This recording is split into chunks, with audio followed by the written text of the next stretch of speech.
Assalamualaikum warahmatullahi wabarakatuh.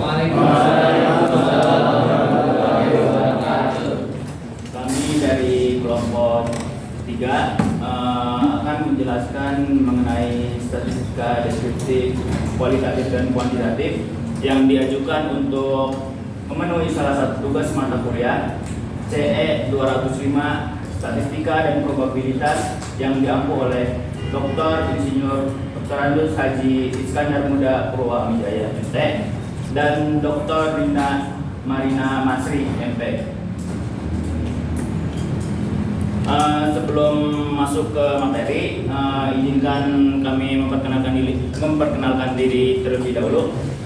Saya Izar Tri Aditya Maulana dengan NIM 22000093. Saya Banawana dengan NIM 22000811. Saya Muhammad Rafi dengan NIM 2262.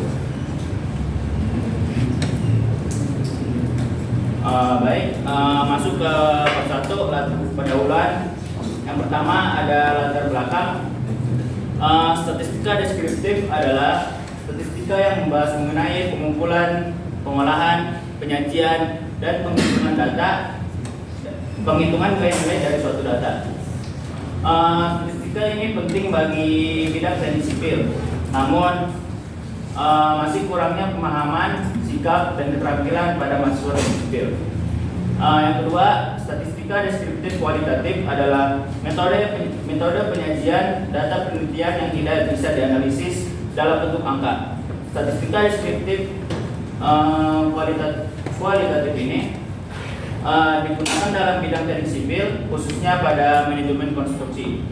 Statistika deskriptif kualitatif sangat penting, namun mahasiswa teknik sipil belum memahami mengenai jenis statistika deskriptif ini. Selanjutnya ada statistika deskriptif kuantitatif, adalah pendekatan dalam metode penelitian yang melakukan pengetesan terhadap teori melalui studi terhadap hubungan dari variabel-variabel tertentu. Statistika deskriptif kuantitatif digunakan dalam bidang teknik sipil, khususnya pada konstruksi ataupun menganalisis dalam bidang geoteknik. Statistika deskriptif kuantitatif juga sangat penting bagi bidang teknik sipil. Namun mahasiswa teknik sipil belum memahami secara rinci mengenai jenis statistika deskriptif ini. Selanjutnya ada identifikasi masalah. Berdasarkan latar belakang yang ada di atas tadi, dapat diambil permasalahannya, yaitu yang pertama, kurangnya pemahaman mahasiswa teknik sipil mengenai statistika deskriptif. Yang kedua, kurangnya pemahaman mahasiswa teknik sipil mengenai statistika deskriptif kualitatif. Dan yang ketiga, kurangnya pemahaman mahasiswa teknik sipil mengenai statistika deskriptif kuantitatif. Selanjutnya ada pembatasan masalah. Agar pembahasannya tidak terlalu lebar dari materi, maka dapat dibatasi dengan yang pertama, pembahasan mengenai statistika deskriptif. Yang kedua, pembahasan mengenai statistika deskriptif kualitatif. Dan yang ketiga, pembahasan mengenai statistika deskriptif kuantitatif. Selanjutnya ada rumusan masalah.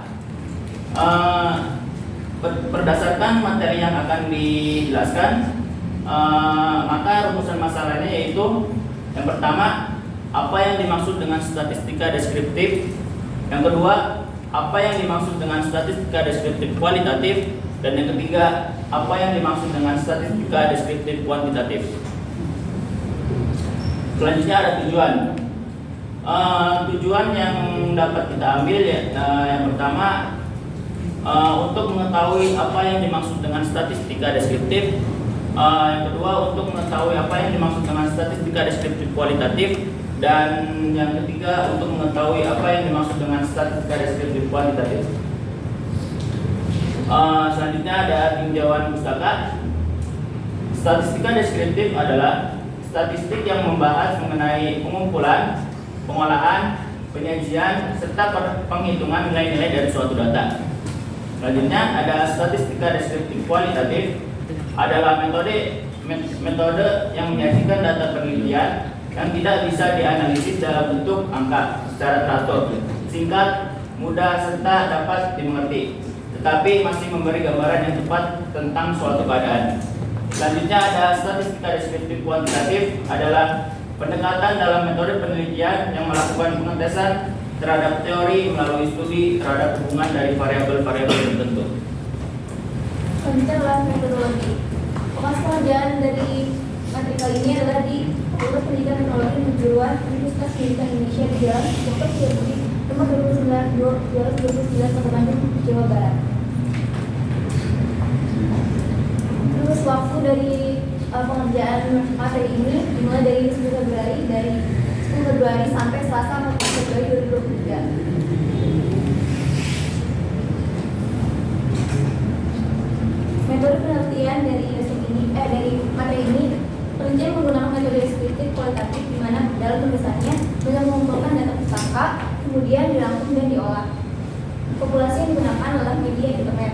Kemudian teknik pengambilan sampel menggunakan teknik kurvasif. Kemudian data sekundernya adalah data yang digunakan merupakan yang diperoleh dari beberapa sumber seperti jurnal maupun buku. Instrumen yang digunakan dalam materi kali ini menggunakan formulir pengumpulan observasi. Kemudian analisis data menggunakan teknik analisis dalam penulisan resume menggunakan teknik analisis kualitatif dengan cara mengumpulkan, mengolah, dan menganalisis data, kemudian menjadikan data secara valid. Kemudian rangka berpikirnya itu statistika deskriptif adalah statistik yang membahas mengenai pengumpulan, pengolahan, penyajian, serta penghitungan nilai-nilai dari suatu data. Sedangkan mahasiswa teknik sipil kurang memahami konsep materi mengenai statistika deskriptif kualitatif dan kuantitatif, sehingga mahasiswa teknik sipil kurang memahami konsep materi mengenai statistika dan probabilitas. Maka dilakukan pengkajian materi statistika dan probabilitas menggunakan teknik analisis kualitatif dan mendapatkan hasil dan pembahasan, kemudian mendapatkan kesimpulan, implikasi, dan rekomendasi. Kemudian diagram alirnya yaitu mulai, kemudian persiapan, identifikasi masalah, urusan masalah, penelitian, pengumpulan data jika sudah baik, lalu melakukan pengolahan data, kemudian analisis data, kesimpulan, kemudian saran, lalu selesai. Selanjutnya kita masuk ke hasil dan pembahasannya. Statistika deskriptif adalah statistik yang membahas mengenai pengumpulan, pengolahan, penyajian, serta perhitungan nilai-nilai dari suatu data. Jadi statistika deskriptif ini beda dengan jenis statistika yang satunya. Kalau statistika inferensial itu setelah mendapatkan data maka menarik kesimpulan, maka dari kalau statistika deskriptif ini kita hanya mengolah data dan tidak menarik kesimpulan. Selanjutnya setelah mengumpulkan dan mengelompokkan data, maka akan menghasilkan ukuran-ukuran statistika, yaitu yang pertama ada ukuran tendensi sentral, yang kedua ada ukuran letak, dan yang ketiga ada perhitungan ukuran penyebaran data. Masuk ke perhitungan ukuran tendensi sentral. Perhitungan tendensi sentral ini ada terbagi menjadi tiga, yaitu mean, median, dan modus. Mean adalah ukuran untuk menghitung rata-rata dari suatu data statistik dengan rumus jumlah dari data dibagi dengan banyaknya data. Selanjutnya ada median. Median adalah nilai tengah dari data yang telah diurutkan. Untuk rumusnya, untuk data ganjil kita menggunakan n+1 dibagi 2. Untuk data genap kita menggunakan 1/2 x 1/2n tambah x 1/2 n+1. Selanjutnya ada modus. Modus adalah nilai yang sering muncul pada data. Modus ini dapat kita temukan dengan mengamati nilai yang sering muncul dalam suatu data. Selanjutnya ada ukuran letak. Ukuran letak juga terbagi menjadi 3, yaitu ada kuartil, desil, dan persentil. Yang pertama yaitu kuartil. Kuartil adalah pembatas pembagi data menjadi 4 bagian yang sama rata. Desil, nilai pembatas pembagi data menjadi 10 bagian yang sama. Selanjutnya ada persentil, yaitu nilai pembatas pembagi data menjadi 100 bagian yang sama. Selanjutnya masuk ke perhitungan ukuran penyebaran data. Perhitungan ini ada terbagi menjadi 4. Yang pertama ada jangkauan, simpangan rata-rata, simpangan baku, dan ragam. Untuk jangkauan sendiri kita bisa dapatkan jangkauan dari rumus data terbesar dikurangi data terkecil. Untuk simpangan rata-rata kita bisa menggunakan rumus jumlah dari data dikurang rata-rata dibagi banyaknya data. Terus ada simpangan baku. Simpangan baku ini kita bisa mencarinya dengan akar dari jumlah akar dari jumlah data pertama dikurang rata-rata dikuadratkan dibagi dengan banyaknya data. Selanjutnya untuk ragam kita dapat mencarinya dengan simpangan baku dikuadratkan. Kemudian bentuk penyajian data. Bentuk penyajian data dibagi dua, yaitu bentuk tabel dan grafik. Yang pertama adalah tabel. Menurut Herianto 2016, tabel yang digunakan itu ada 3 jenis. Yang pertama ada baris kolom, yaitu digunakan untuk menampilkan data tunggal. Contohnya di sini ada tabel daftar baris kolom penjualan mobil perusahaan X dari tahun 2010, 2011 sampai 2015. Jadi ada satu data di kolom tersebut. Dan yang kedua, tabel kontingensi digunakan untuk memperjelas dari tabel baris kolom yang sebelumnya dengan membagi menjadi beberapa kategori. Contohnya di sini ada tabel jumlah siswa menurut jenis kelamin. Kan ada 2, perempuan dan laki, jadi dibagi atas 2 kategori gitu. Yang ketiga, tabel distribusi frekuensi. Tabel distribusi frekuensi merupakan susunan data yang dikelompokkan menjadi kategori tertentu dan memiliki frekuensi tertentu. Contohnya di sini adalah nilai ulangan siswa kelas 3B. Di sini ada rentang nilai 51 sampai 60, ada banyak 5 siswa, kemudian sampai yang terakhir 91 sampai 100 nilai, ada banyak 10 orang yang dapat nilai. Kemudian ada grafik. Grafik yang pertama ada grafik garis tunggal. Grafik garis tunggal merupakan grafik yang terdiri atas satu garis yang menjelaskan perkembangan atas satu data. Contohnya di sini adalah diagram garis kurs rupiah dan dolar Amerika Serikat. Dimulai dari bulan Januari sampai bulan Desember tahun 2015. Bulan Januari itu 9.800 nilai dolar Amerika Serikat terhadap nilai rupiah. Kemudian terakhir bulan Desember tahun 2015 itu bernilai 11.700 dolar Amerika Serikat rupiah terhadap dolar Amerika Serikat. Yang kedua ada grafik garis berganda. Grafik garis berganda merupakan grafik yang terdiri atas beberapa garis yang menjelaskan atas perkembangan beberapa data. Contohnya di sini adalah jumlah penjualan atas toko elektronik. Yang warna hijau itu kulkas, data penjualan kulkas tahun 2019, tahun 2009 sampai tahun 2016. Kemudian yang warna biru ada data penjualan radio tahun 2009 sampai 2016, dan yang warna merah itu penjualan televisi pada tahun 2009 sampai 2016. Kemudian grafik batangan tunggal. Grafik batangan tunggal merupakan satu batangan untuk menggambarkan perkembangan atas satu data. Contohnya di sini ada banyak siswa di Kecamatan Sukasada menurut tingkat sekolah tahun 2012. Jadi kan siswa kan ada jenis kelaminnya, cewek sama cowok, perempuan sama laki. Jadi disatukan gitu datanya. Jadi satu siswa aja gitu. Yang dibagi atas berdasarkan gender. Yang kedua, grafik batangan berganda, yaitu merupakan grafik yang terdiri dari beberapa batangan yang menjelaskan atas perkembangan beberapa data. Contohnya di sini banyak siswa di Kecamatan Sukasada menurut tingkat sekolah dan jenis kelamin tahun 2012. Kalau di atas kan menjelaskan satu data, perempuan dan laki-laki. Kalau yang di grafik batangan berganda itu dijelaskan dan dikategorikan menjadi perempuan dan laki-laki. Kemudian grafik lingkaran atau pie chart merupakan sebuah grafik yang berbentuk lingkaran yang terdiri dari irisan-irisan yang menggambarkan jumlah proporsi. Contohnya ada data jumlah siswa dan nilai siswa. Yang mendapatkan nilai 100 itu bernilai 5 siswa. Nah, dihitung dari jumlah bagian per jumlah total dikali 100. Nah, contohnya di sini jumlah siswanya ada 5 orang yang dapat nilai 100. Jadi 5 dibagi jumlah total dari jumlah siswa itu 5 ditambah 12 tambah 12 tambah 8 40. Jadi 5 per 40 sama dengan 5 per 40 dikali 100 sama dengan 12,5%. Kemudian statistika deskriptif kualitatif.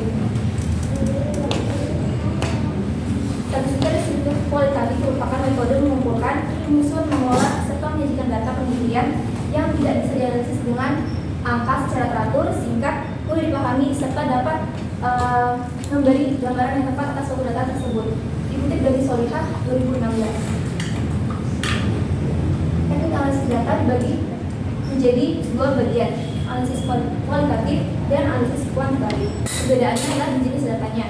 Kalau data yang bersifat tidak bisa digambarkan dengan angka, itu menggunakan teknik analisis kualitatif, dan kalau yang data yang bersifat numerik atau bisa digambarkan dengan angka bisa menggunakan teknik analisis kualitatif serta kuantitatif. Data kualitatif. Data kualitatif merupakan data yang tidak bisa dihitung, tidak berbentuk angka, dan tidak dapat diukur oleh satuan nilai apapun. Data kualitatif dibagi menjadi dua bentuk. Yang pertama nominal dan ordinal. Data nominal adalah data kualitatif yang tidak memiliki jenjang. Contohnya di sini ada jenis kelamin, asal daerah, pekerjaan orang tua, hobi, dan sebagainya. Dan yang kedua adalah data ordinal. Data ordinal merupakan data yang memiliki jenjang atau tingkat. Contohnya kayak tingkat pendidikan, jabatan, pangkat, ranking kelas, dan sebagainya. Metode pengumpulan data kualitatif yang pertama ada observasi, dokumentasi, kemudian wawancara, serta yang terakhir triangulasi. Yang pertama observasi. Observasi merupakan suatu penyelidikan yang dilakukan secara sistematis, logis, dan objektif, serta sengaja diadakan untuk mendapatkan suatu data dengan menggunakan panca indera terhadap dan bisa dianalisis terhadap kejadian tersebut gitu. Jadi bisa dianalisis saat kejadian itu berlangsung. Itu dari Iliana et al. 2019. Yang kedua adalah dokumentasi. Dokumentasi merupakan metode pengumpulan data yang digunakan untuk menelusuri data yang sudah dihasilkan. Contohnya kayak kita tulis resume, terus kita mengambil data yang dari jurnal gitu, yang udah ada. Yang ketiga, metode wawancara. Metode wawancara merupakan kejadian atau proses interaksi antara pewawancara dengan informan gitu, atau orang yang diwawancarai melalui komunikasi secara langsung untuk mendapatkan suatu data. Dikutip dari Yusuf 2016. Dan yang terakhir, metode triangulasi. Teknik ini merupakan teknik yang bersifat menggabungkan atas teknik sebelumnya.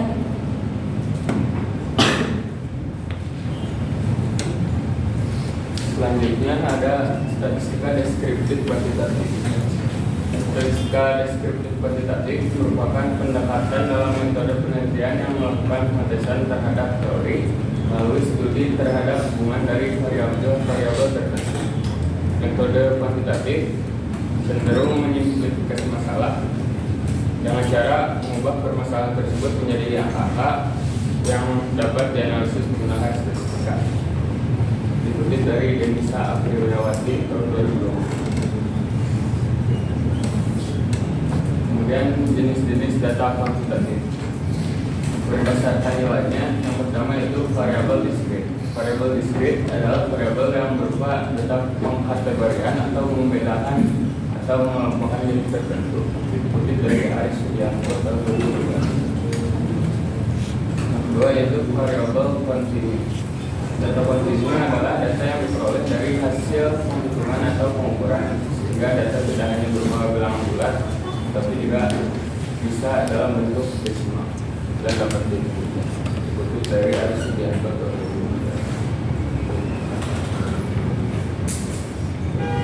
Kemudian berdasarkan cara penyusunannya, yang pertama data interval. Data interval merupakan data jenis rentangan yang sudah dapat digunakan dalam operasi hitung. Selain itu, data interval mempunyai adanya jarak yang jelas di antara masing-masing data. Kemudian yang kedua yaitu data rasio. Data rasio merupakan data pengukuran yang paling kompleks dan tentu dapat digunakan dalam operasi itu. Maka dalam rasio merupakan angka-angka yang sesungguhnya bukan hanya sebagai simbol. Lalu metode pengumpulan data dalam data kualitatif yang pertama yaitu interview atau wawancara. Wawancara terbagi menjadi dua, yaitu wawancara terstruktur dan wawancara tidak terstruktur. Wawancara terstruktur dapat digunakan saat peneliti telah mengetahui dengan pasti informasi apa yang akan diperoleh.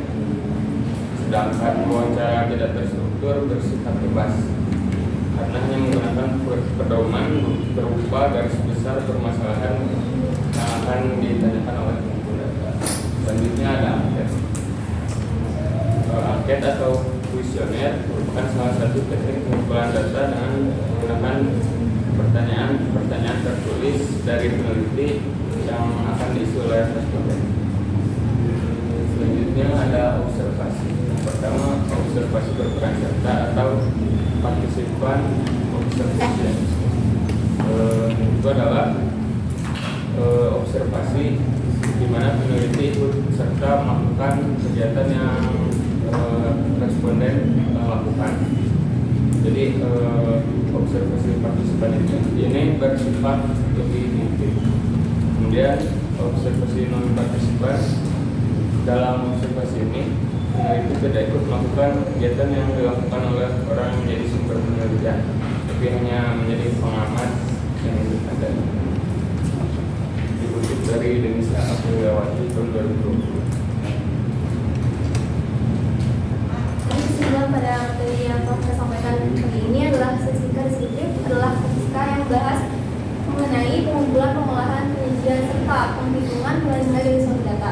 Kemudian statistika deskriptif kualitatif adalah metode menyajikan data penelitian yang tidak bisa diambil dalam bentuk angka secara teratur, singkat, mudah dimengerti serta dapat memberikan gambaran yang tepat atas satu data tersebut. Kemudian terakhir, statistika deskriptif kualitatif merupakan pendekatan dari metode penelitian yang melakukan pengetesan terhadap teori melalui studi terhadap lingkungan dari variabel.